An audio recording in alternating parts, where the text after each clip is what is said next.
আপনারা অনেকে আমরা জন্মের পর থেকে ইয়াজিদের ইতিহাস শুনি। লোকটা জালেম ছিল। কে ছিল? বলেন বলেন। এত জুলুম করেছিল, ওই সময় জালেমের বিরুদ্ধে লেখার মতো মানুষ পাওয়া যায়নি, কিন্তু ইতিহাস লেখা হয়েছে, না হয়নি? ইয়াজিদের যে ইতিহাস, এটা পড়লেই মানুষ তাকে গালি দেয়, অথচ নামটা তো খারাপ না। ইয়াজিদ অনেক সুন্দর নাম, সুন্দর নাম না? এই পৃথিবীতে এখন কাউকে পাবেন যে একটা কুকুরের নামও ইয়াজিদ রাখে?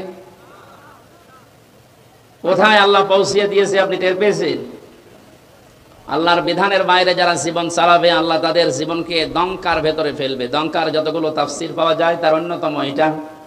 দঙ্কা মানে ওই মানুষটাকে, আল্লাহ 7টা বিষয় আছে দঙ্কার ভেতরে, এর 3 নাম্বারটা পৃথিবীতে এই মানুষটা মারা যাওয়ার সময় একটা ইতিহাস হয়ে থাকবে। আমাদের জেনাইদার এক এমপি কিছুদিন আগে মারা গেছে, ইতিহাস হয়ে আছে বাংলাদেশে। কত টুকরা করেছে তার লাশ, এমনকি শুনলাম যে বিলিন্ডার মেশিন দিয়ে পর্যন্ত বিলিন্ডার করে বিভিন্ন জায়গায় ছড়িয়ে দিয়েছে। বাংলাদেশে একটা ইতিহাস হয়ে রাখেনি। হয়তো এখন এই ইতিহাস কেউ লিখছে না, লেখা হবে একদিন। লেখা হবে না? 10 বছর, 20 বছর, 50 বছর পরে যখন ইতিহাস লেখা হবে, পৃথিবীর মানুষ, আগামী প্রজন্ম দুনিয়ায় যারা আসবে, জালেমদের নাম শুনলে বরদোয়া দেবে, ঘৃণা করবে। ইমাম হোসাইনের পক্ষে ওই সময় কেউ ছিল না, কলম ধরার সাহস কারো হয়নি, কিন্তু ইতিহাস লেখা হয়েছে, না লেখা হয়নি? ইমাম হোসাইনকে ইতিহাস স্মরণীয়, বরণীয় করে দিয়েছে, নন্দিত করে দিয়েছে, বিজয়ী করে দিয়েছে। আর ইয়াজিদকে আল্লাহ নিন্দিত, ঘৃণিত, এই পৃথিবীর সবচাইতে নিকৃষ্ট মানুষের তালিকায় নাম তুলে দিয়েছে। এত সুন্দর নাম এই লোকটাকে যদি এত নিচে নামিয়ে আল্লাহ দিতে পারেন, পৃথিবীর যারা জালেম, হয়তো সামনাসামনি আপনাদের কোনো কিছু বলার ক্ষমতা দুনিয়ায় কারো নেই, ইতিহাস কিন্তু লেখা হবে। নয়তো ওয়ালা আসরি, আসরের আগে আল্লাহ ওয়া দিতেন না।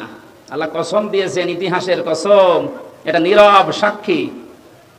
চোখ বন্ধ হওয়ার পরে হয়তো ইতিহাস যখন লেখা হবে, আপনারও নাম এই পৃথিবীতে যত সুন্দর থাক, কিয়ামত পর্যন্ত আপনার নামে কেউ কুকুরও পুষবে না। আল্লাহ পাক সূরা তাওবার 6 নম্বর আয়াতের মাঝের অংশে জানিয়েছেন, হাত্তা ইয়াসমাআ কালামাল্লাহি সুম্মা আবলিগহু মা'মানা ইলা আখিরি আয়া।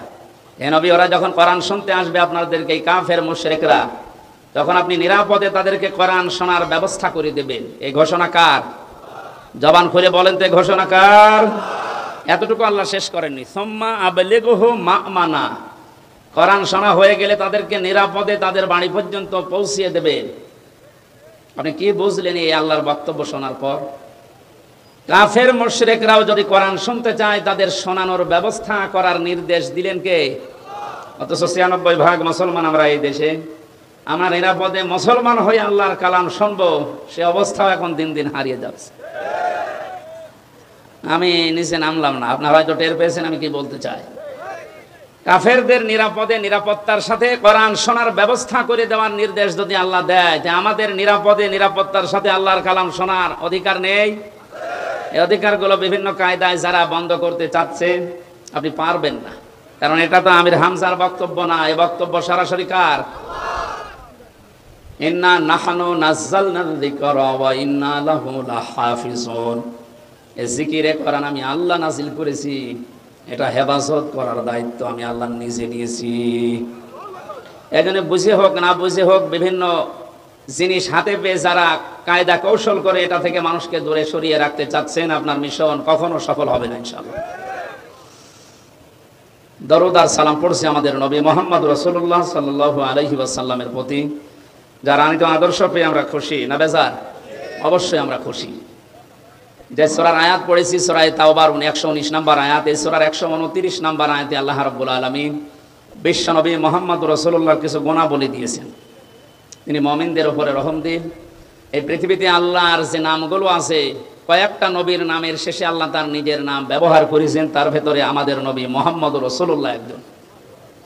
কয়েকদিন ধরে যে ইবাদতটা চলে গেল, নাম আমরা জানি কোরবানি, নাম কি চলে গেল না?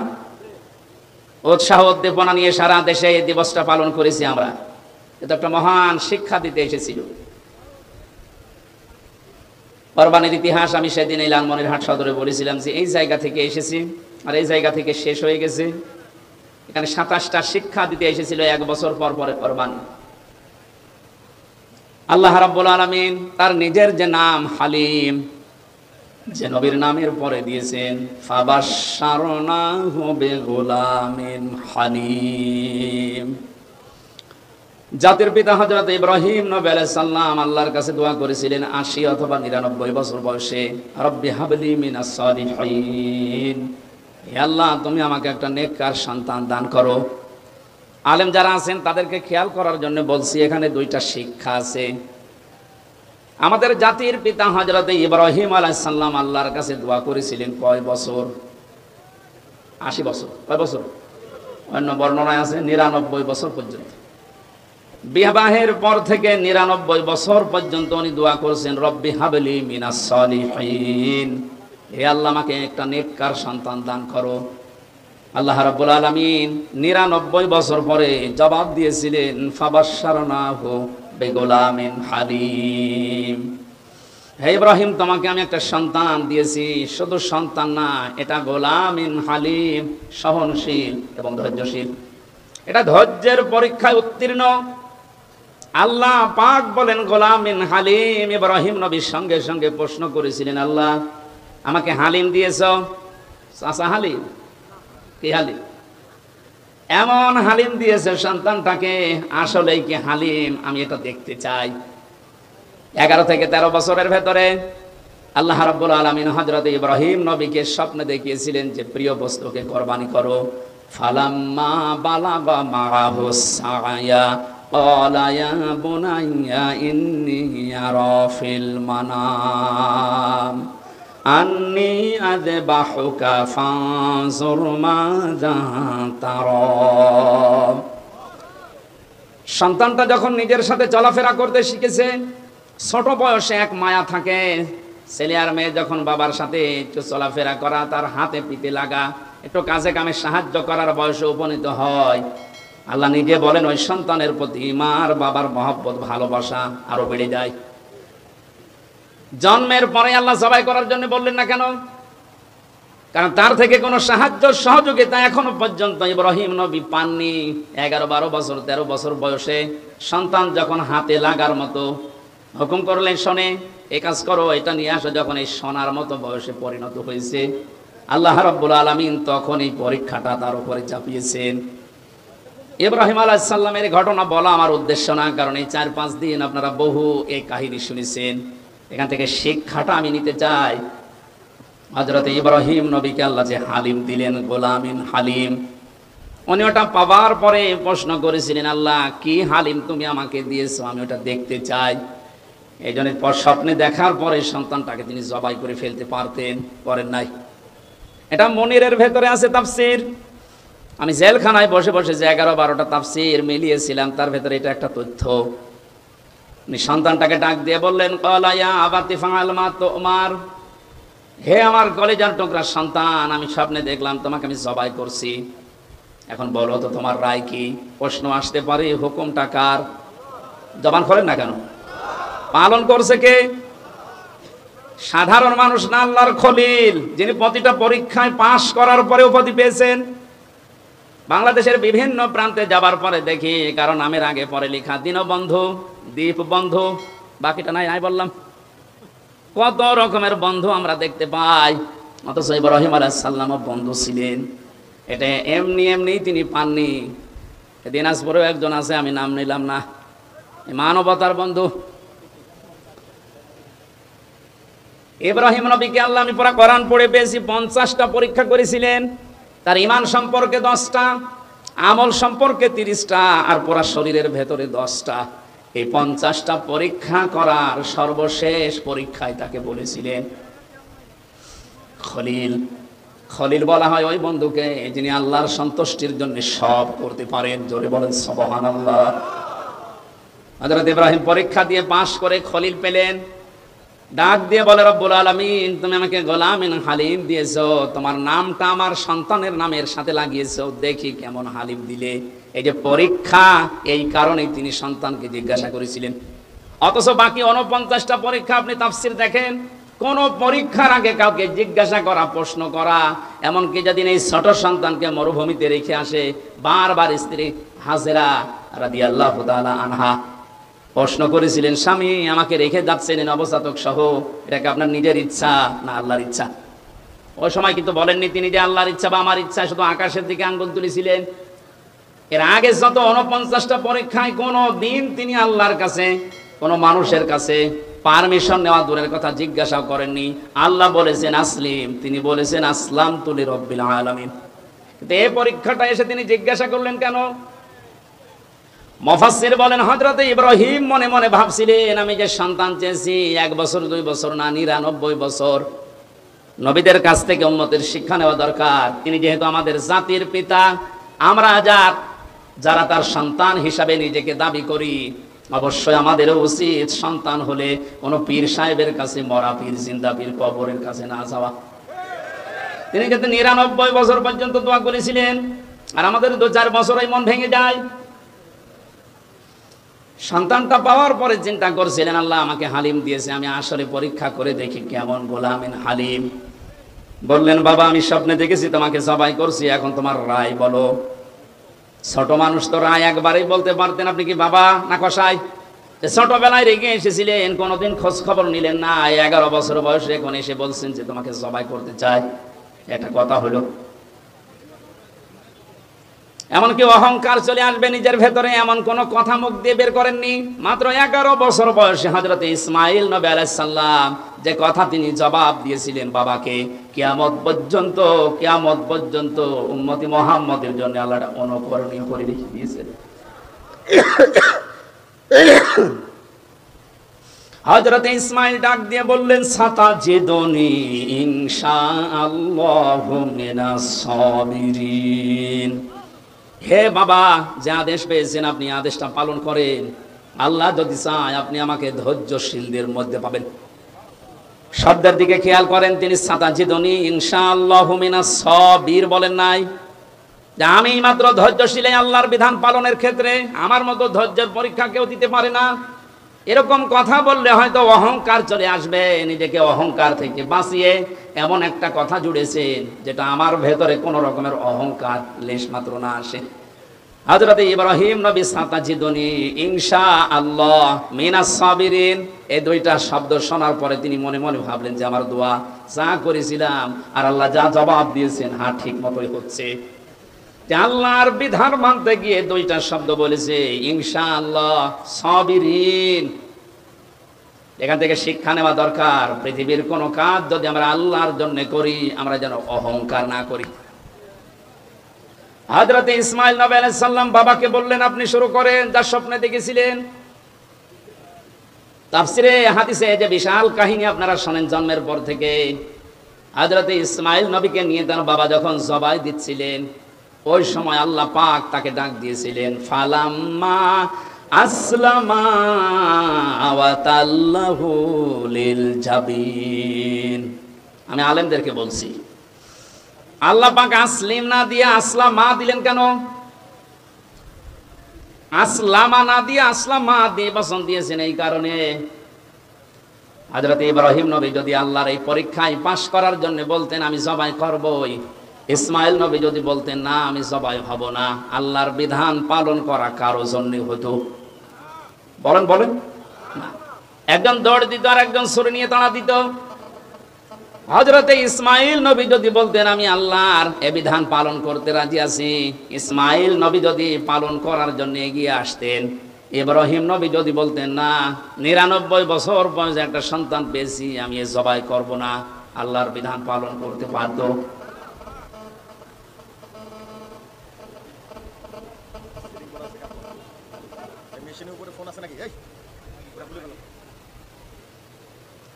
আপনারা শুনতেছেন? আমি এরপর 1 মিনিট পরে একটা প্রশ্ন করব, যদি বলতে না পারেন এখানে বসে থাকবো। ফালাম্মা আসলামা দিয়ে বচন দিয়েছেন কেন? না ডিস্টার্ব হলে তো আমি বোঝাতে পারবো না। এই ছেলে মোবাইলে ই করতে পারবে, লক করে রাখতে পারো না? বসো।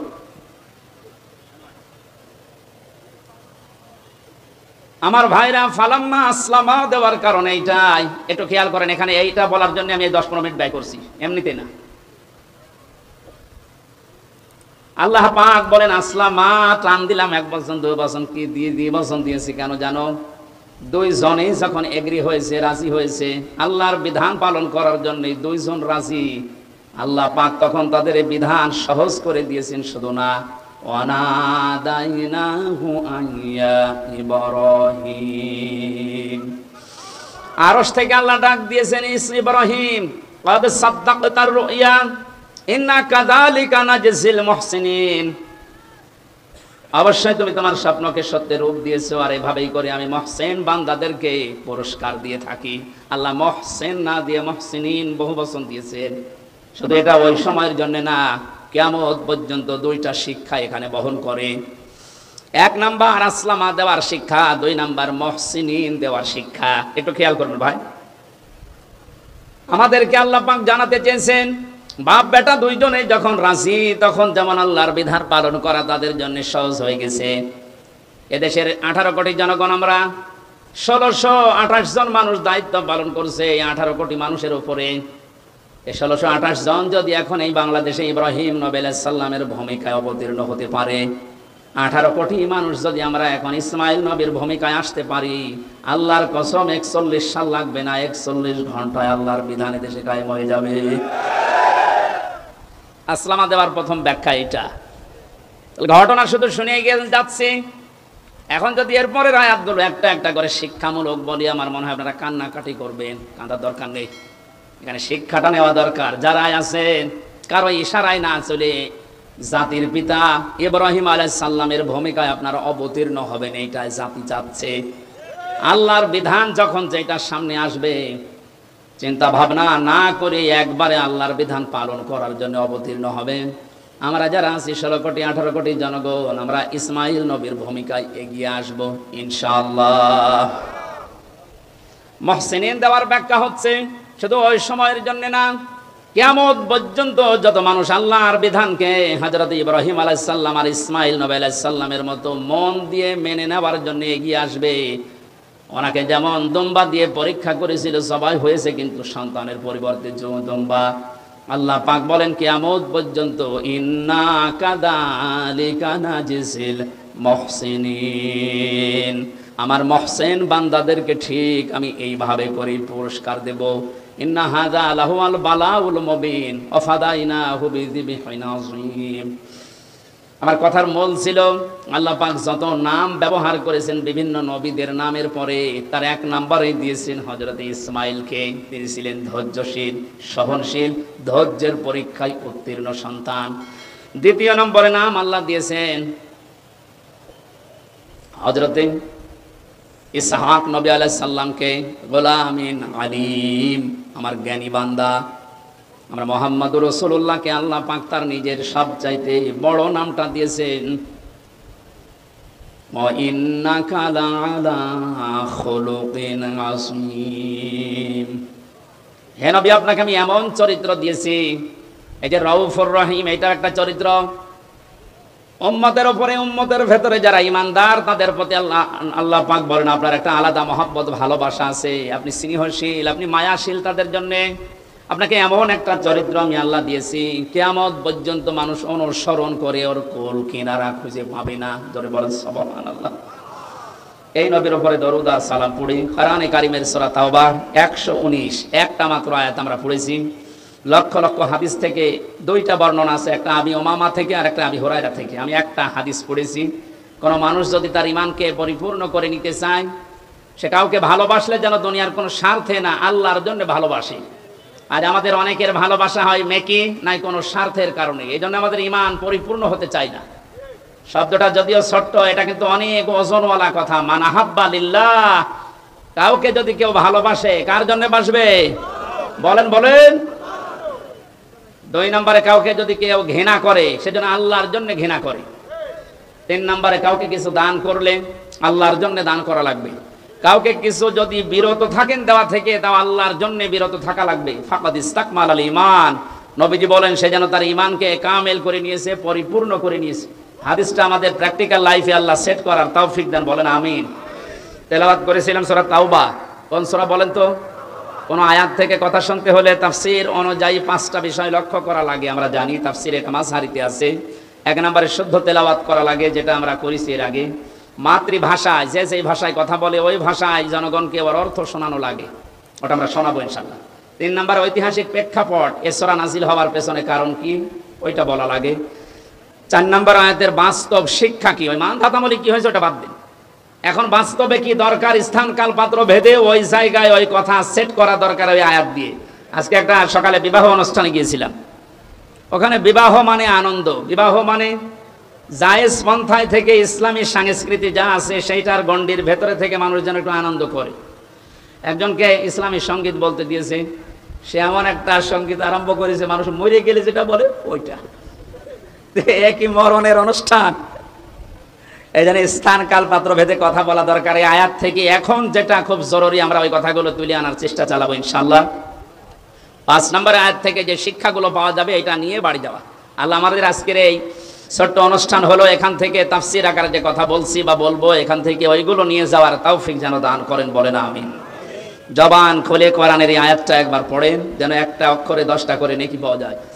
আউযু বিল্লাহি মিনাশ শাইতানির রাজিম, বিসমিল্লাহির রহমানির রহিম। ইয়া আইয়ুহাল্লাযীনা আমানুত্তাকুল্লাহা ওয়া কুনু মা'আস সাদিকিন। সাদাকাল্লাহুল আযীম। সূরা তাওবা, কোন সূরা বলেন তো? বলেন। ডাক দিয়েছেন আল্লাহ এখানে শুধুমাত্র ঈমানদারকে। তাহলে বেঈমান যারা আছে আয়াত তাদের জন্য না। বেঈমান যদি থাকেন আপনি এখন উঠে চলে যান, কারণ আপনার জন্য আজকের এই আয়াত না, আপনার জন্য আলাদা আয়াত আছে। বেঈমানদের আল্লাহ ডাক দেয়নি ইয়া আইয়ুহাল্লাযীনা কাফারু, আল্লাহ কাফেরদেরকেও ডাক দিয়েছেন। সুতরাং ওই আয়াত যেহেতু আজকে পড়ি নাই ওইটা আপনাদের জন্য না। এখানে যারা বেঈমান আছে চলে যান। দেখেন তো কোনটা চলে যাচ্ছে, ওটা কি বেঈমান নাকি? একটু পরে যান। এখন আমার প্রশ্ন যে আমার ভেতরে ঈমান আছে কিনা আপনি বলেন তো। আমার তো জুব্বা গায়ে আছে, পাগড়ি মাথায় আছে, এত বড় সুন্দর সুন্দর টুপি মাথায় দিয়ে আছে, আমার হাতে তসবিহও আছে, আমার ঈমান নেই মানে না। সাহাবী প্রশ্ন করলেন, হে রাসূল আমার ভেতরে যে ঈমান আছে আমি কিভাবে টের পাবো?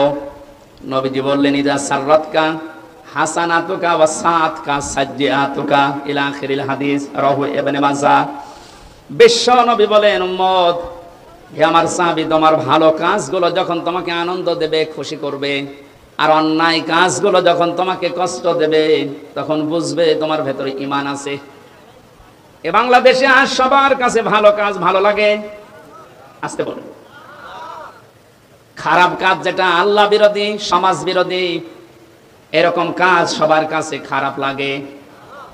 অথচ নামের আগে মোহাম্মদ আছে, নামের শেষে হোসাইন আছে।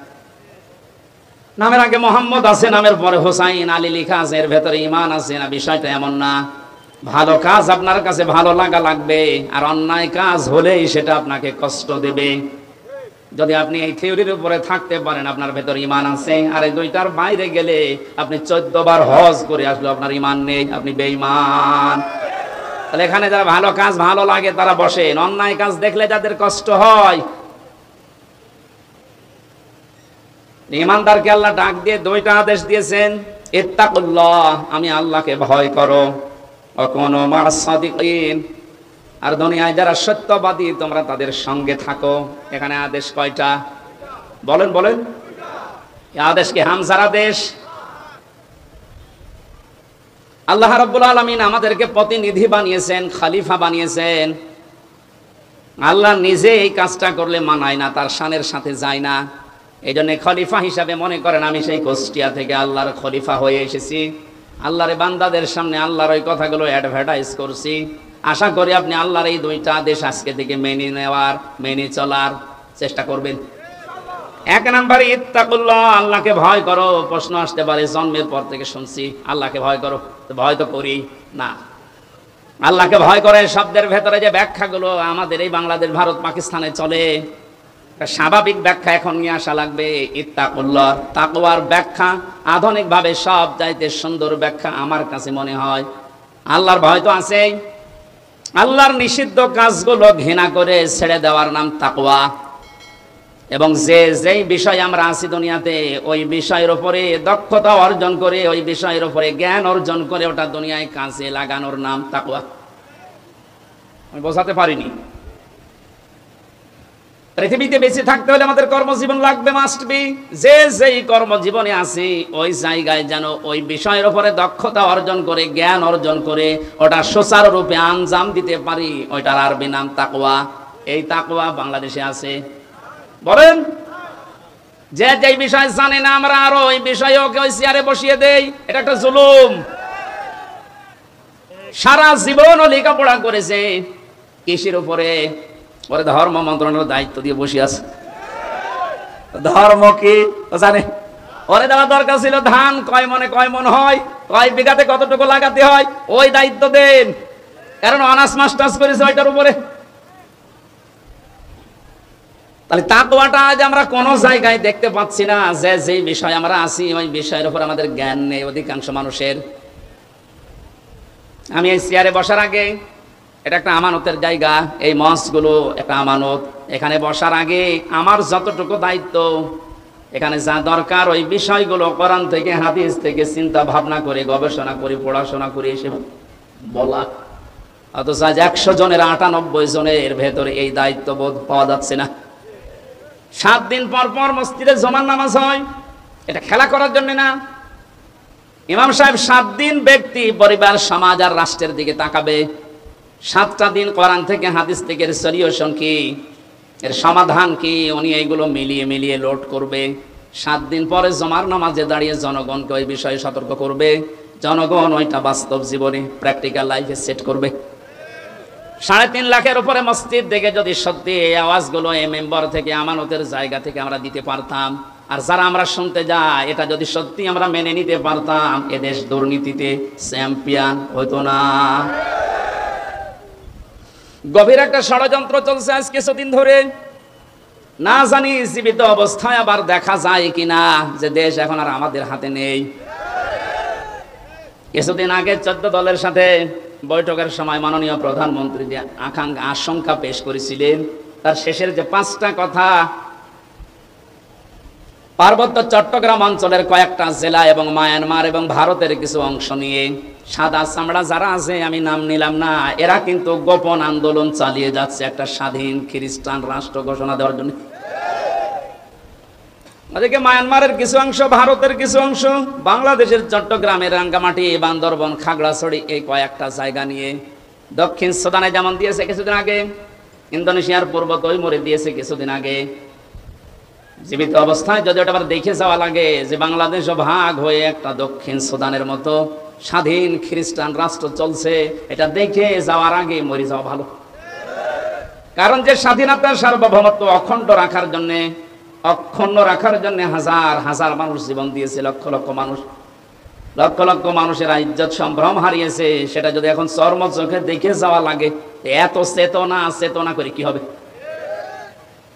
অনেকে চেতনার দোহাই দিয়ে বিভিন্ন কাজ করে যাচ্ছে। চেতনা আপনার থাকছে না, তো চেতনাটা কাজে লাগান। আল্লাহ সভাপতির উদয় হওয়ার তৌফিক দিন যদি কপালে হেদায়েত থাকে। এই জন্য ষড়যন্ত্র যা হচ্ছে, নাক কান চোখ মুখ খোলা রাখা দরকার আমাদের। যে যেখানে আসি ওই জায়গা থেকে যেন জ্ঞান অর্জন করার মাধ্যমে, দক্ষতা অর্জন করে ওই জায়গাটা আমরা ঠিক রাখতে পারি আঞ্জাম দেওয়ার মাধ্যমে। আল্লাহ পাক বলেন তাকওয়া অর্জন করো। এখানে আমি 9টা বিষয় পেয়েছি। তাকওয়া অর্জন কিভাবে করতে হয়? আল্লাহর নিষিদ্ধ কাজগুলো ঘৃণা ভরে ছেড়ে দিতে হয়। যেই কাজে আসি ওই কাজের দক্ষতা অর্জন করে, জ্ঞান অর্জন করে ওইটা বাস্তবায়ন করতে হয়। এখন তাকওয়ার ফলাফল কি? তাফসিরে মাঝহারিতে, তাফসিরে তাবারিতে এই 2টা জায়গায় পড়ে পেয়েছি। তাকওয়া যদি কেউ অর্জন করে, মহান আল্লাহ তাকে 12টা পুরস্কার দুনিয়া আখিরাত মিলে দান করেন। বলেন সুবহানাল্লাহ। দুনিয়ায় তাকওয়ার 1 নাম্বার ফলাফল, এ দুনিয়াতে এই লোকটা বিপদে মুসিবতে পড়লে এমন জায়গা থেকে আল্লাহ সাহায্য পাঠায়, ওই লোকটার ধারণাও ছিল না যে এখান থেকে সাহায্য আসতে পারে। সত্যি যদি আপনার তাকওয়া অর্জন হয়, এটা আপনি দেখতে পারবেন। 2010 সালে আমি বিশ্ববিদ্যালয়ে ভর্তি হয়েছিলাম। এর আগে যেখানে জমার নামাজ পড়াতাম, আয়াতের বাস্তব প্রেক্ষাপট আমি নিজের জীবনে পেয়েছি। কোরআনে কারীম জানিয়েছে ইয়া আইয়ুহার রাসূল বাল্লিগ মা উনজিলা ইলাইকা মির রাব্বিক ওয়া ইল্লাম তাফআল ফামা বাল্লাগতা রিসালাতা ইলা আখিরি আয়াত। সূরা মায়েদার 67 নম্বর আয়াতে আল্লাহ রাসূলকে ডাক দিয়েছেন, হে রাসূল আপনি তাবলীগ করেন, প্রচার করেন, পৌঁছিয়ে দেন। কি তাবলীগ করবেন, কি প্রচার করবেন? মা উনজিলা ইলাইকা মির রাব্বিক, আপনার রব আপনাকে যেটা দিয়েছে তার নাম কি? কোরআন। বলেন বলেন। তাহলে তাবলীগ এই শব্দটা কোরআনে কারিমে আল্লাহ ব্যবহার করেছেন আমর হিসাবে, আল্লাহর আদেশ, আল্লাহর আমর, তার বান্দাদের জন্য মেনে নেওয়া নফল না ফরজ? তাহলে তাবলীগ করা কি? বলেন বলেন, আপনি ভুল বুঝবেন না। তাবলীগ করা ফরজ। কিসের তাবলীগ? মা উনজিলা ইলাইকা মির রাব্বিক, আপনার রব আপনার উপরে যেটা নাজিল করেছে এই আয়াত অনুযায়ী ফতোয়া বের হয়, পৃথিবীতে তাবলীগ হবে কোরআনের। আল্লাহ পাক বলেন আমি ভালোভাবে জানি কোরআনের তাবলীগ যদি আপনি করতে চান আপনার উপরে বিপদ আপদ মুসিবত আসবে। আল্লাহু ইয়াসিমুকা মিনান নাস, ইয়াসিমু এটা মোসারে, বর্তমান ভবিষ্যৎ, প্রেজেন্ট ফিউচার। শুধু বিশ্ব নবীকে আল্লাহ একা আদেশ দেননি, হে নবী কিয়ামত পর্যন্ত এই আয়াতটা কোরআনে থাকবে না থাকবে না? সত্যি যদি কোরআনে কারীম আমি আল্লাহর কালাম, এটা তাবলীগ করা ফরজ, এই বিশ্বাস নিয়ে মানুষ যদি তাবলীগ করতে চায়, প্রচার করতে শুরু করে, বিপদ আপদ মুসিবত আসবে, আমি আল্লাহ নিজে আপনাকে বাঁচাচ্ছি, তাদেরকেও বাঁচাবো। এর উপরে পরিপূর্ণ বিশ্বাস নিয়ে যখন ওই ছোট বয়সে, কয় বছরের বয়স ছিল তখন? কেবল ইন্টার শেষ করে বিশ্ববিদ্যালয়ে গেছি, খুব বেশি হলো 19-20 বছর হবে। এই 20 বছর বয়স থেকে আমি দেখেছি কোরআনে কারীমের সঠিক তাবলীগ করার কারণে, যদি ওই সময় আমাকে পুলিশ ধরেছিল, হাজতে নিয়েছিল, জেলে গিয়েছিলাম, আল্লাহ এমন ভাবে বাঁচিয়েছে তা আমারও বিশ্বাস হয়নি যে এভাবে বাঁচা যায়। এটা আল্লাহর কোরআনের উপরে বিশ্বাস অগাধ। তিনি ওই যে বলছিলাম দুনিয়াতে যে যেই কাজে আছেন ওই বিষয়ের উপরে জ্ঞান অর্জন করে দক্ষতা নিয়ে এগিয়ে যাওয়ার সামনে এ তাকওয়া যদি তৈরি হয়, প্রথম আল্লাহ ফলাফল দেবেন। বিপদে পড়লে এমন জায়গা থেকে সাহায্য আসবে যেটা চিন্তার বাইরে। জোরে বলেন সুবহানাল্লাহ। আমি 9টা বলতে পারলাম না, এগুলো আছে। আমার মূল বিষয় কুনু মা'আস সাদিকিন, আল্লাহর আদেশ তোমরা সত্যবাদী যারা আছে তাদের সঙ্গে থাকো। এই আদেশ কার?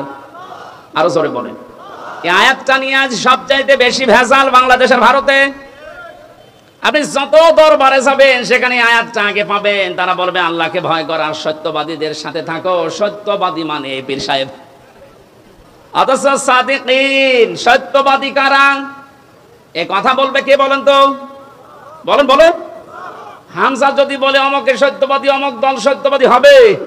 কোরআনে কারীমে আল্লাহ আয়াতের ব্যাখ্যা সূরা বাকারার 177 নম্বর আয়াতে দিয়েছেন যে 10টা গুণ যাদের ভেতরে পাওয়া যাবে, আমি আল্লাহর ভাষায় উলাইকাল্লাযীনা সাদাকু ওয়া উলাইকা হুমুল মুত্তাকুন, এই মানুষগুলো হচ্ছে আমি আল্লাহর ভাষায় ঈমানের দাবিতে সত্যবাদী, আর এরা তাকওয়াবান, এরা মুত্তাকি। তোমরা যদি সঙ্গী সাথী থাকতে চাও, এই 10টা গুণ যাদের ভেতরে আছে তাদের সাথে থাকো। এটা রেকর্ড হচ্ছে সারা পৃথিবীতে, কালকে ছড়াবে। আমার সামনে এখন 750 কোটির উপরে বেশি মানুষ মনে করেন বসে আছে। আমি নিজের ঈমান থেকে দায়িত্ববোধ নিয়ে কথা বলছি। আল্লাহ যাদের সাথে থাকতে বলেছেন তাদের পরিচয় যদি এখন এই আয়াতের সাথে মিলে যায়, অবশ্যই যাদের সাথে থাকা আপনার জন্য ফরজ। কোরআনে কারীম আদেশ দিচ্ছে, এবার আপনি মিলান। লাইসাল বিররা আন তুওয়াল্লু ওয়াজুহাকুম কিবালাল মাশরিকি ওয়াল মাগরিবি ওয়ালাকিন্নাল বিররা মান আমানা বিল্লাহ। আল্লাহ পাক বলেন শুধু পূর্ব দিকে আর পশ্চিম দিকে মুখ ঘুরিয়ে নামাজ পড়লে সওয়াব হবে। কে বলেছে তোমাদেরকে? শুধু মুখ ঘুরিয়ে নামাজ পড়লেই মনে করছো না আমার সওয়াব এত বেশি হয়ে গেছে, জান্নাত আমার জন্য যথেষ্ট?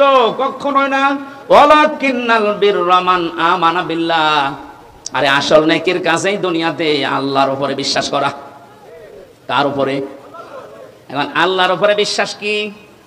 এখন বলেন যে জন্মের পর থেকেই তো শব্দ শুনছি আল্লাহর উপরে ঈমান আনা, বিশ্বাস করা।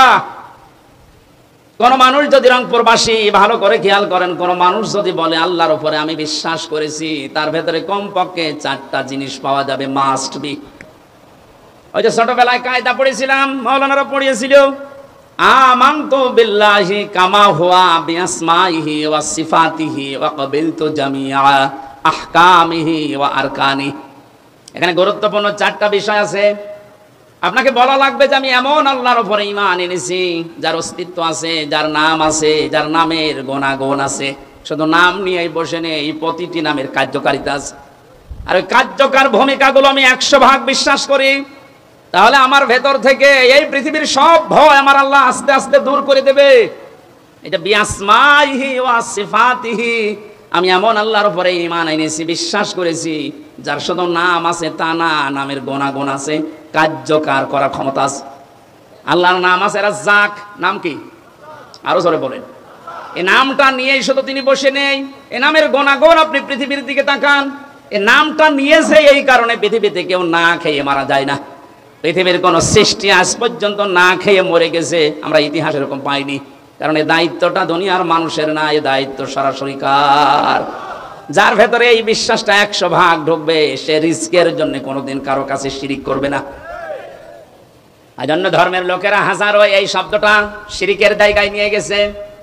আল্লাহ যে রাজ্জাক, এই বিশ্বাসটা না করে ফসলে বরকত দেওয়ার মালিক দুর্গা এ কথা বলে তারা দুর্গাকে বিশ্বাস করে যে দুর্গা আমাদের ফসলে বরকত দেয়। অনেক মুসলমান পর্যন্ত তাদের কথার সাথে সুর মিলিয়ে বলে ফেলে মা দুর্গা গজে চড়ে এসেছিল, এই জন্য ফসলের বরকত এবার বেশি হয়েছে। রিজকের মালিক কে বলেন তো? রাজ্জাক নামটা খেলা করার জন্য নিয়েছে। হযরতে সুলাইমান নবী আলাইহিস সালাম একবারে দায়িত্ব নিতে চেয়েছিলেন এক বেলার জন্য। আল্লাহ পাক বলেছিলেন তুমি পারবে না, কারণ রাজ্জাক দুনিয়ার কারো নাম না, রাজ্জাক কার নাম? আরো জোরে বলেন। তিনি জোর করে সে নিয়েছিলেন, পারেন নাই।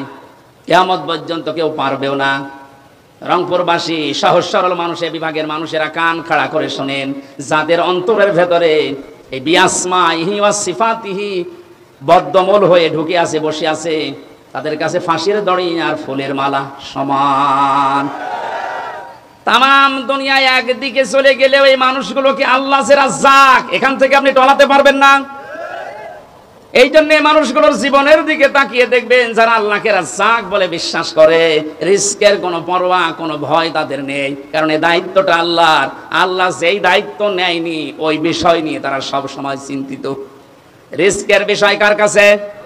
আপনার মরণের পরে আপনার আমল অনুযায়ী আপনার হিসাব হবে। আমল ভালো না হলে আল্লাহ আপনার জন্য জান্নাত দেবেন না। এই জন্য যে মানুষগুলো আল্লাহ যেটা আমাদের উপরে ছেড়ে দিয়েছে যে ঈমান আর আমল, এইটা ঠিক করার জন্য, সোজা করার জন্য তারা 24 ঘন্টায় দেখবেন ব্যস্ত। রিস্কের জন্য তাদের এত ব্যস্ততা, এত পেরেশানি দেখতে পাবেন না। আমার ভাইরা, শেষের কথাগুলো আর মারাত্মক। আমি এমন আল্লাহর উপরে ঈমান এনেছি যার অস্তিত্ব আছে, না শুধু অস্তিত্ব নিয়েই বসে নেই, শুধু নাম নিয়ে বসে নেই, নামের গুণাগুণ কার্যকারিতা তো আছে। ক্বাবিলতু জামিআ, আমি কবুল করে নিয়েছি সব কিছুকে।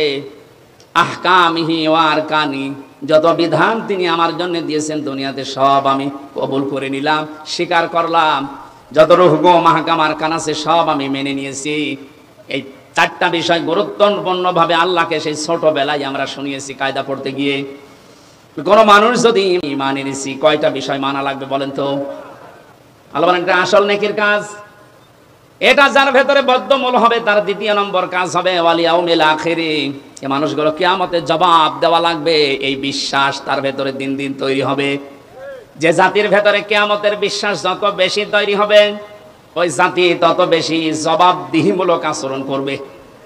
মরণের পরে জবাব দেওয়া লাগবে, আল্লাহর দরবারে দাঁড়ানো লাগবে। বিশ্বাস আজ আমাদের ভেতরে নেই, এই জন্য আমরা বেপরোয়া জীবন যাপন করছি। আয়াতের তাফসীরে আজকেই পড়ছিলাম কুনু মা'আস সাদিকিন। আল্লাহ পাক জানিয়েছেন, হে নবী আপনি বলেন দুনিয়াতে যারা সত্যি পৃথিবীতে সত্যের উপরে টিকে থাকার জন্য চেষ্টা চালায়, আসমানে একটা ঘোষণা হয়ে যায় যে আমার ওই বান্দা, ওই বান্দি সত্যবাদী। করে বলেন সুবহানাল্লাহ। কোন মানুষ যখন সত্যবাদী হিসাবে পরিগণিত হয়, ঘোষণা হয় আসমান জমিনে, আল্লাহ পাক ওই সত্যের দ্বারা তাকে জান্নাতের দিকে এগিয়ে দেন। আর কোন মানুষ যখন মিথ্যার উপরে, মিথ্যাকে প্রতিষ্ঠা করার জন্য চেষ্টা চালায়, আসমান জমিনের যে ঘোষক ফেরেশতা আছে ঘোষণা দিয়ে দেয় যে ওই লোকটা, ওই মেয়েটা মিথ্যাবাদী, ওর নাম মিথ্যাবাদী হিসাবে পরিগণিত হয়ে যায়। ওই মানুষটা মরণের আগে আর ঈমান পায় না, ও বেঈমান হয়ে মারা যায়। কারণ মিথ্যা এই পৃথিবীর সব পাপের মূল। এই আয়াত থেকে আপনি কি বুঝলেন? মিথ্যাকে আজ যারা জানা শোনার পরে প্রতিষ্ঠিত করতে চান, কায়েম করতে চান, দাঁড় করিয়ে রাখতে চান, হয়তো আপনি আরো 50 বছর এই দুনিয়ায় টিকে থাকতে পারবেন, কিন্তু মরণের সময় আপনি ঈমান পাবেন না, বেঈমান হয়ে মরবেন। মিথ্যা সব সময় নিয়ে যায় জাহান্নামের পথ দেখাতে।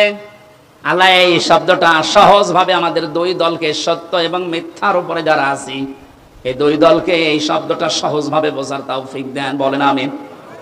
আপনাদের আমিন শুনে বোঝা যাচ্ছে যেটা আপনি মানবেন না। কিয়ামতের বিশ্বাস যে জাতির ভেতরে যত বদ্ধমূল ভাবে বসে যাবে, ওই জাতির কাছে জবাবদিহিমূলক আচরণ পাওয়া যাবে। এইটা তৈরি করার জন্য আজ বাংলাদেশে জনগণের সামনে কোরআন দিয়ে আমরা কথা বলতে চাই। আপনার কাজ ছিল এইটা, ওই কাজ আমরা করে দিচ্ছি, আমাদের আরো বাহবা দেওয়া দরকার। কিন্তু অনেক জালেম আছে আমাদের কাজে বাধা দেয়, আরো বন্ধ করে দেয়। ওয়ালিয়াউমিল আখির পর্যন্ত আল্লাহ শেষ করেননি। এই শব্দটার ভেতরে এত কিছু লুকিয়ে পেয়েছি আমি। কোন মানুষ যদি সত্যিই বলে আল্লাহ কিয়ামতে আমার জবাব দেওয়া লাগবে, এটা আমি বিশ্বাস করি, দেখবেন ওর জীবন ওই দিন থেকে আস্তে আস্তে পরিবর্তন হয়ে যাচ্ছে। ওর চলাফেরা, ওর কথাবার্তা, ওর লেনদেন, ওর আচার আচরণ সব পাল্টিয়ে গেছে। খলিফাতুল মুসলিমিন হযরত ওমর, হাদিসটা যদিও দুর্বল, আমি শিক্ষার জন্য বলছি, ইন্তেকালের 12 বছর পর তার সন্তান আব্দুল্লাহর সাথে দেখা হয়েছিল স্বপ্নে। হযরতে আব্দুল্লাহ বলেন, বাবা কোথায় ছিলেন এতদিন? খলিফাতুল মুসলিমিন হযরত ওমর বলে, বাবারে আজ 12টা বছর আমি দুনিয়ার জীবন ছেড়েছি, আমি আল্লাহর দরবারে হিসাব দিচ্ছিলাম। শেষ পর্যন্ত মহান আল্লাহ আমাকে বলেছে, ও মা তোমারে মাফ করে দিলাম। 12 বছর পরে এখন আমি আল্লাহর মাপের ঘোষণা পেয়ে জান্নাতের নহর থেকে গোসল করে জান্নাতের কাপড় পরে আমি জান্নাতে যাচ্ছি। ও রংপুরবাসী, আকাশের তারকার চাইতে হযরত ওমরের নেকির কাজ দুনিয়ায় বেশি ছিল। রাস্তা দিয়ে গেলে শয়তান পর্যন্ত ভয় পেত ওই রাস্তায় যেতে। নবীর পরে যদি কেউ নবী হওয়ার যোগ্যতা অর্জন করতো, হযরত ওমর নবী হয়ে যেত। জান্নাতের সার্টিফিকেট জিন্দা অবস্থায় যে পেয়েছিল যারা, তার ভেতর উনি 2 নাম্বার। এই পর্যায়ের মানুষ মানে যদি 12 বছর লাগে, তারপর আল্লাহ বলেন আমি মাফ করে দিয়েছি। বলেন তো আপনি নিজের দিকে তাকিয়ে যে আপনার কয় বছর লাগবে? আমি মাঝে মাঝে একা যখন থাকি, আমার মাঝে মাঝেই মনে হয় আল্লাহ তুমি যদি আমার এখনই বলো হামজা তোরে আমি 2024 সালের জুন মাসের 1 তারিখ পর্যন্ত মাফ করে দিলাম, যা শুধু জুন মাসের 2 থেকে এই 24 এই 23টা দিনের হিসাব দিয়ে তুই জান্নাতে চলে যা। আমার যে জীবনের স্টাইল, আমার মনে হয় 24 দিনের হিসাবও আমার দেওয়া সম্ভব না। আপনারা পাইবেন না? আপনাদের গলার ভাব দেখে বোঝা যাচ্ছে পারবেন। হিসাবের এই কথাগুলো মারাত্মক ভাবে আল্লাহ বারবার বিভিন্ন সূরাতে আমাদেরকে শুনিয়েছেন। সূরা হাক্কাতটা পড়বেন ভালো করে, আর সূরা আল কারিয়া সূরাটা পড়বেন বাড়িতে। আমাদের সময় নির্ধারিত, তো এই জন্য ব্যাখ্যা করা যাচ্ছে না। ওয়াল ইয়াউমিল আখিরি ওয়াল মালাইকাতি ওয়াল কিতাবি ওয়ান নাবিয়্যিন, এখানে একটা একটা করে 10টা গুণের কথা আছে। এই গুণগুলো দুনিয়ায় যারা অর্জন করতে পারে, এই মানুষগুলো আল্লাহর ভাষায় সত্যবাদী। আল্লাহর ভাষায় কি? আমার কেবল 2টা হয়েছে, এখনো 8টা বাকি আছে, আমি শেষ করে দেবো। এই 8টা শুনবেন কারা? হাত তোলেন তো দেখি। আন্দাজে হাত তুলেন না, চলে গেলে কিন্তু মুনাফিক হয়ে যাবেন। তোলেন। এই মাহফিলটা আসলে মাদ্রাসার না, মাদ্রাসার মাহফিল না হলে আমি এই পয়েন্টগুলো আর বাকিও রাখতাম না, সব বলে দিতাম। বলেন বলেন করলে তো হচ্ছে না, এই যে বারবার তাকাচ্ছে। হা করলে হয় হাসাদা হয়, নাই হালসা হয়। এই জন্যই তো আর আগাতে পারছি না। আপনারা টাকা পয়সা যা দিয়েছেন ওনাদের হয়তো খরচ ওঠে নাই। এই মাদ্রাসার দিকে তাকিয়ে অন্তত বলবো, আমি শেষ করবো যতটুকু পারি। কি কিছু পাঠাবেন না কিছু বলা লাগবে? আপনারা আর একটু হাত বাড়ান ভাই, এনারা আসলে অপারগ তো, এই জন্য নাই তো। যারা যাচ্ছে আর একটু হাত বাড়ান, আপনারা যতটুকু সমর্থ আছে সর্বশ্রেষ্ঠটা দিয়ে যান। এই ব্যাগালারা নেই?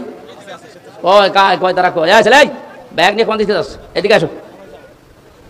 ব্যাগওয়ালা যারা যাচ্ছে ওনাদেরকে পাঠান। এখন অনেক মেয়েরা এসেছে শুনলাম, ওনাদের যে ওয়াতাল মালা আলা হুব্বিহি জাবিল কুরবা, এই জাবিল কুরবাটা যে আমাদের আমল হচ্ছে না, এটা মেয়েদের জন্য। আমি ওই কথাগুলো বলা দরকার ছিল, একটু বলবো তো, বলার জন্যই তো পড়ছি। বারবার খালি আপনি টাকালে হবে?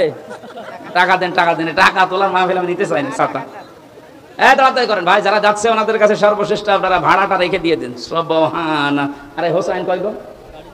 গাড়িতে বসে আছে, কোন লজ্জায়? পরে নিয়ে এসেছি টাকা তোলার জন্য। আমার আগে 2-3 জন বড় বড় হুজুর চলে গেল, টাকা না দিলে আমার দিয়েছে। আমি যেটা পারি না ওইটা আমার দিয়েছে। তাফসীর করতে গেলে তো এক একটা শব্দের ভেতরে লক্ষ লক্ষ কথা থাকে, বের করতে গেলে সময় লাগে, ডালপাড়া বের হয়ে যায়। আমার ফারুকে যেখানে লিখে দিয়েছে হুজুর 10:30 শেষ করবেন, আপনি 10:45 পর্যন্ত কি করছিলেন? না, ঠিক হয়নি এটা। কালেকশনটা শেষ করে নিলে আমরা যেখানে লেখা দেখছেন না হুজুর 10:30 আসবে, এর ভেতরে শেষ করে দিতে পারতেন।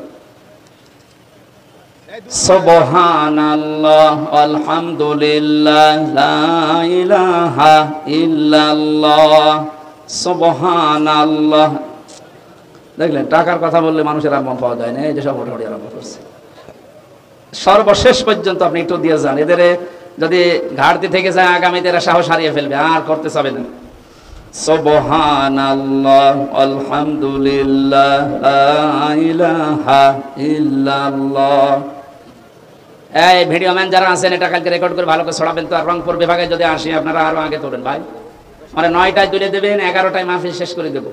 আগামী থেকে যত অনুষ্ঠানে নিয়ে আসবেন, এশার নামাজ যেহেতু 8:45, 9টায় শেষ, নামাজ পড়ে উঠবো 11টা পর্যন্ত। আর যদি দ্বিতীয় বক্তা কোনো জায়গায় থাকে, ওনাদেরকে মাগরিব থেকে এশা পর্যন্ত শেষ করে দেবেন। আর আপনারা একটু আগে আগে আসবেন। আমার মাহফিলগুলো আমি 11টায় শেষ করে এরপরে ঘুমিয়ে তাহাজ্জুদের নামাজ, ফজরের নামাজ, সকালে বিভিন্ন কর্মজীবন যারা আছে এগুলো ঠিক রাখতে চায়, আগামীতে যেন এটা ঠিক রাখতে পারে। তুলতে তুলতে বাজায় 10:30, 11টা, 1 ঘন্টার ভেতরে কভার করার জন্য।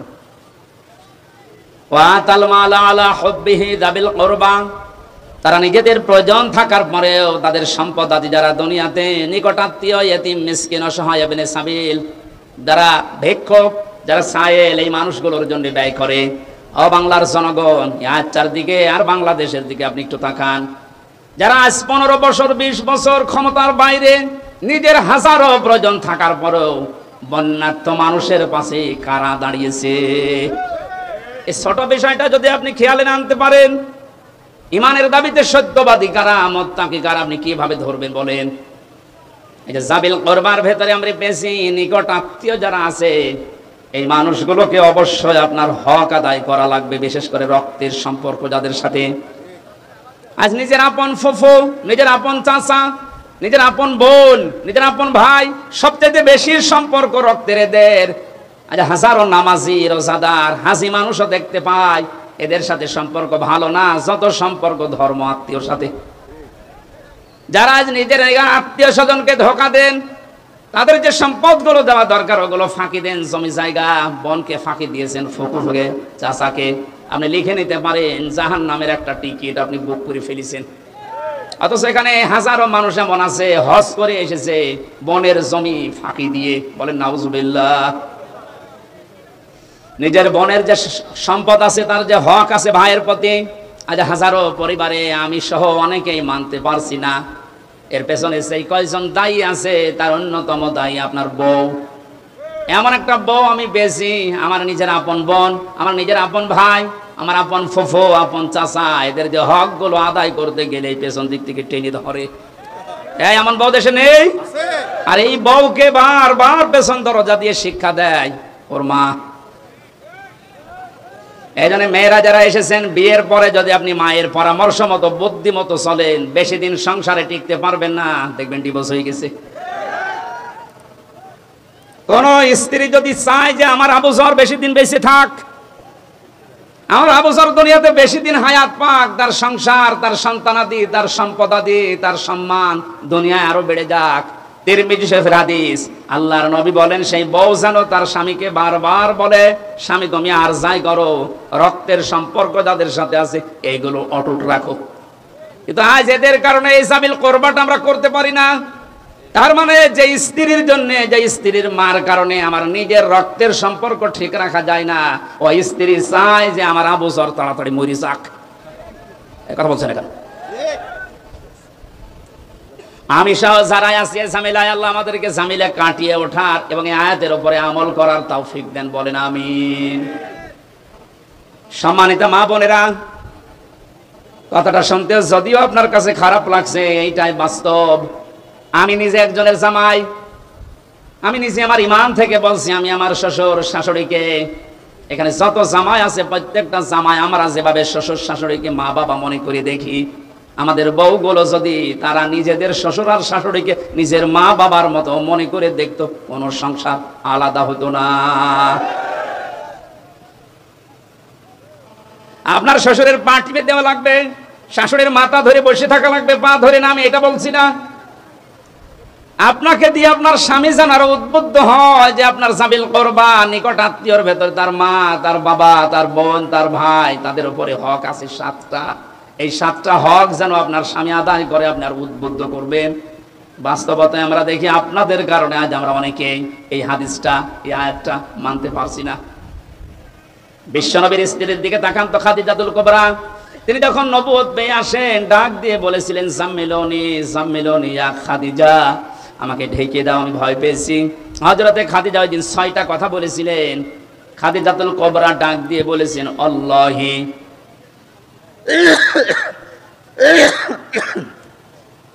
কাল্লা লা ইখজিকাল্লাহু আবাদান। এই শব্দের ভেতরে খাদিজাতুল কুবরা আল্লাহর নামই উচ্চারণ করেছেন 2 বার, অথচ তিনি অতক্ষণ পর্যন্ত ঈমান আনেননি। তিনি বলছেন, আল্লাহর কসম, কখনোই না, আল্লাহ আপনাকে অপমান করতে পারেন না, করবেনও না, কারণ আপনি 6টা কাজ দুনিয়ায় করেন। 1 নম্বরে এই দুনিয়াতে রক্তের সম্পর্ক যাদের সাথে আছে এইগুলো আপনি ঠিক রাখেন। খাদিজাতুল কুবরা যদি সাহায্য না করতেন, বিশ্ব নবীর নিকট আত্মীয় রক্তের সম্পর্কগুলো ঠিক রাখতে পারতেন না। নবীজি করেছিলেন, খাদিজাতুল কুবরা সার্টিফিকেট দিয়েছেন। এখান থেকে মাসলা বের হয়, পৃথিবীর ময়দানে যারা রক্তের সম্পর্কগুলো ঠিক রাখবে, এই মানুষগুলোকে জিন ভূত এগুলোতে ভয় দেখাবে না। আমি আবার বলছি, দুনিয়াতে যারা রক্তের সম্পর্কগুলো অটুট রাখবে, ঠিক রাখবে, জিন ভূত পরী এগুলোর ভয় আল্লাহ তাদের থেকে দূরে সরিয়ে রাখবে। খাদিজাতুল কুবরা নবীকে বলেছিলেন, আপনি ভয় পাবেন না, কোন দুষ্ট জিন পরী ভূত যাই বলেন এগুলো আপনাকে ভয় দেখাতে পারে না, কারণ আপনি রক্তের সম্পর্কগুলো ঠিক রাখেন। আজ আমাদের দুনিয়াতে এগুলো সব আস্তে আস্তে উঠে যাচ্ছে, আর এইগুলোর ভয় আমাদের ভেতরে এগুলো বদ্ধমূল হচ্ছে। অনেক বড় বড় অফিসার পর্যন্ত তাল গাছের ভেতরে কি যেন নড়ে উঠেছে, ভয়তে এসে বলছে, হুজুর ফু দিয়ে দেন। কেন? তাল গাছের ভেতরে কি যেন নড়ে উঠলো। তাল গাছের ভেতরে কি নড়ে ওইটা দেখে তোমার ভয় লেগেছে, লাগবেই তো, কারণ তোমার তো রক্তের সম্পর্ক ঠিক নেই, ভাইয়ের সাথে ভাইয়ের সম্পর্ক আজ ঠিক নেই। শুধুমাত্র 1 বিঘত জমি ভাগ করা নিয়ে ভাইকে হত্যা পর্যন্ত করছে এমন মানুষ দেশে আছে। এখনই চোখ বন্ধ হয়ে গেলে 1 বিঘা না, 1 বিঘত না, 1 হাত না, 1 বিঘা না, 10 বিঘা জমি আপনার সাথে যাবে। এজন্য খেয়াল করে রক্তের সম্পর্কগুলো একটু ছাড় দিয়ে হলো আমাদের ঠিক রাখা দরকার। আমি সহ যারা এসেছি, আল্লাহ তুমি আমাদেরকে রক্তের সম্পর্ক অটুট করার তৌফিক দাও, আর এগুলোর যারা বাধা, এই বাধাগুলোকে তুমি দূর করে দাও, বলেন আমিন। ওয়াতাল মালা আলা হুব্বিহি যাবিল কুরবা ওয়াল ইয়াতামা ওয়াল মাসাকিন ওয়া ইবনাস সাবিল ওয়াস-সাইলিনা ফির রিকাব ওয়া আকামাস সালাতা ওয়া আতাজ যাকাত। দুনিয়াতে যারা নামাজ কায়েম করে, নামাজ কায়েমের আন্দোলন করে, সম্পদ থাকলে যারা যাকাত দিয়ে দেয়, ওয়াল মুফুনা বিআহদিহিম ইযা আহাদু ওয়াস-সাবিরিনা ফিল বাসাই ওয়াদ-দাররাই ওয়া হিনাল বাআস। আল্লাহ পাক বলেন, যারা ওয়াদা করলে ঠিক রাখে, আর যারা বিপদে আপদে মুসিবতে দুঃখ কষ্টে যারা ধৈর্য ধারণ করে। আমার তো ইমানের দৃষ্টিতে লক্ষ্য করলে দেখি এই 10টা গুণ এই বাংলাদেশে অনেকের ভেতরেই নেই। আমি একটা জরিপ পেয়েছিলাম, এই 10টা গুণ এই দেশের 100 জনের মাত্র 15 জনের ভেতরে পাওয়া যায়। যতদিন পর্যন্ত 10টা গুণ 100 জনের 50 জনের ভেতরে তৈরি না হবে, ততদিন দেশে ইসলাম কায়েম করে টিকিয়ে রাখা সম্ভব না। আল্লাহ আমাদেরকে 15 জন থেকে 50 জন পর্যন্ত উত্তীর্ণ হওয়ার তৌফিক দিন। সত্যবাদী যারা আল্লাহর ভাষায় এই 10টা গুণ যারা অর্জন করছে, তাদের সাথে থাকার তৌফিক দেন, আমিন।